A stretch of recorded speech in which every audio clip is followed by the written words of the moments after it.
আসসালামু আলাইকুম। তো আবারও চলে আসলাম কোয়েল পাখির খামারে। তো অনেক দিন ধরে ভিডিও করা হয় না, কারণ রোজার মাস ভাল লাগে না আসলে ভিডিও করতে, এত কথা বলতেও ভালো লাগে না। অনেক দিন ধরে এই দেখাইতেছি না যে আমি কতগুলা ডিম পাই বা কি করতেছি ডিমগুলা, বা ডিমগুলা দিয়ে আমি কি করি। তো এর আগের ভিডিওতে আমি দেখাইছি যে আমি কিছু ডিম আপনার ইনকিউবেটারে বসাইছি। এক ছোট ভাই বললো যে ওর কিছু 20 ডিম লাগবে, তো আমি বললাম ঠিক আছে আসো নিয়ে যাও।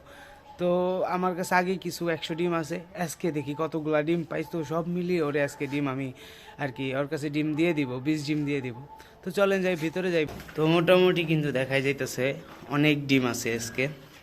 তো এই যে দিক দিয়েও দেখা যাইতেছে, তো ভয় লাগতেছে, পায়ের নিচে ডিম আছে। তো এই যে মোটামুটি অনেক ডিম, আর পাখিও দেখতেছেন আমার পাখিগুলা কিন্তু বেশ বড় হয়ে গেছে, এখানে অনেকগুলা ডিম আছে।